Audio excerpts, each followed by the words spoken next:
Hey folks, this is Rock and Roll King Robert R. McFarland talking to you. I'm on a roll. I'm going to try to do all the stories behind the songs on the rock CD tonight. I've been working on it, probably close to an hour, if not more now. But again, we're talking about the rock and roll CD, over 2 years in the making.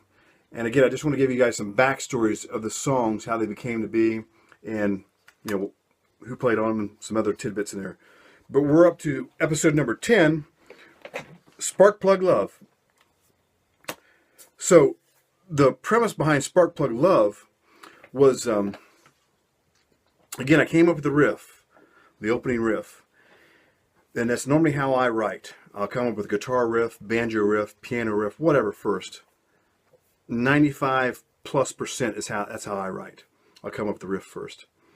So I had the riff, and I actually wrote this song, I want to believe, on acoustic guitar, if I'm not mistaken. And again, this song is 6 to 10 years old or older. I'd have to look up the date. I'm not sure exactly when. But I came up with the riff, and I'd been listening to some Chris Whitley. And if you've never heard of Chris Whitley, he's a phenomenal blues rock player who passed away, unfortunately, a few years ago. And I got to see him live one time, but at the time I seen him, I didn't know who he was, but I knew he's really good. It was a couple years later I got into his stuff. I got all of his stuff on CD, I believe. Phenomenal player. But he had an album. I can't remember which one it was. I want to say maybe Den of Destiny. If that's correct, I'm not sure. But anyways, there was a picture of a spark plug on there. And so that was the whole idea. Chris Whitley's album design had a picture of a spark plug, I think right in the middle. And Sparkplug Love just kind of jumped in my mind somehow. Don't ask me how. I remember, seeing that spark plug, and I said Sparkplug Love. To me, I thought it kind of rhymed, made sense. Sparkplug Love. So, anyways, I came up with the verse. Comes on like a lamb, and then she's a lion. My baby's love leaves us no denying. She knows exactly what to do. My baby love make me feel brand new. She's electric. She lights my fuse. She's hot wired. Got nothing to lose. But you want to know what my baby does? People's asking. My baby moves me with Sparkplug Love. My baby grooves me with Sparkplug Love. My baby chills me with Sparkplug Love. My baby thrills me with Sparkplug Love. My baby thrills me with Sparkplug Love. So that was the whole idea, is you're telling somebody how the person makes me feel. And when you first fall in love, it's energetic. You could probably not sleep for a couple days because you're high on love. So that was the whole idea about Sparkplug. Sparkplug is what makes your car run. And that basically gives you the energy that you're feeding off of. So comes on like 100 watts of love, never needs recharging. No, she never does. She knows exactly what to do. My baby loves make me feel brand new. So I think it just kind of repeats after that. But the idea was you're telling somebody about how your woman makes you feel, and you're saying, I bet you're wondering how she really does it. And it says, my baby moves me with Sparkplug Love. My baby grooves me with Sparkplug Love. My baby chills me with Sparkplug Love. My baby thrills me with Sparkplug Love. So that's how it came to be. I think I actually wrote that on acoustic guitar. Could be wrong. But then I actually played it on electric guitar. So I knew it was going to be an electrified guitar song. But I wanted to still put the acoustic guitar on there because, again, I believe I originally wrote it on acoustic. So we got that. I did the rhythm guitar on that. Again, Sammy did the drums on it. And again, I was used to hearing boom, because I just had a drum machine just to keep time. And he came up with this phenomenal drum thing. And I remember when I had to re-record my guitars to it, it's hard for me to concentrate because I was listening to the drums, number one, of how good they was, but it was such a different rhythm that I played to, I couldn't play time to them. I remember Jack had to kept telling me, don't listen to the drums, listen to them as far as time, but don't listen to them as far as just sitting back and listening to them because you're playing guitar. You're going in and out of time. So again, that was something I had to struggle with. That was one of the first songs I think I recorded, besides My Midnight, was trying to concentrate on keeping time with the drums, but not listen to the awesome performance Sammy Hoff did. And when I first heard it again, I wasn't sure about the drums, but after I recorded my guitars and listened, subjectively back here, the drums are freaking phenomenal, man. I mean, when I got a sample to listen to that on my own, that was the perfect drum part. And Jack told me, dude, he played it perfect. Couldn't do anything else. So then on that song, again, we had Marty Hayes on lead guitar. We had him in there. I said, hey, just roll with, see what you can come up with.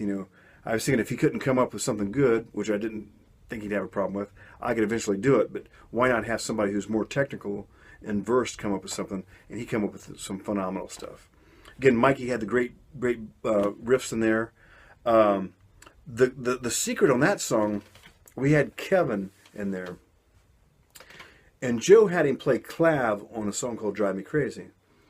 Well, the next song was Sparkplug Love. And Joe goes, what do you want Kevin to play on them? Because I thought I wanted at least organ on there.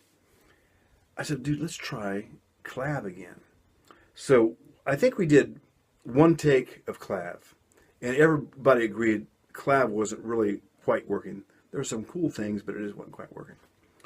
So Joe had a brilliant idea, and he said he never did this before in the studio himself. We already had the wall hooked up for Kevin to do the clav with the wah-wah pedal.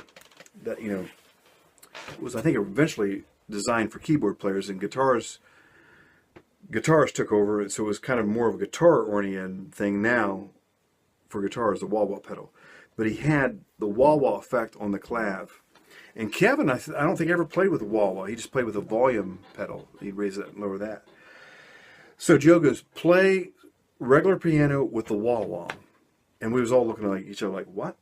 And so we did that, and that's what worked. That's what we did. So on that song, you're going to hear piano with a wah-wah. It's not guitar, it's piano. At the very beginning, you'll hear that wah-wah. That is piano with a wah. People might not know what that is. They might think it's a guitar, but that's actually piano with a wah.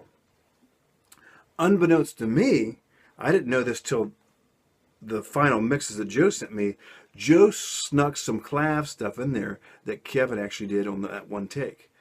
Again, some of the stuff was cool, but it wasn't working through the whole song.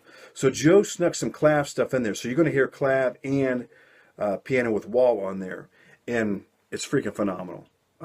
It's awesome. Again, Brad Williams did a phenomenal job on the vocals. Again, Brad came to me and every song he goes, I knew exactly where he was going, and we gave him free reign to do what he wanted to do. So again, he put his own stamp and worked with the melody a little bit to make it fit for the song. Awesome job all the way around. Again, I don't know if there's anything else I could add to that.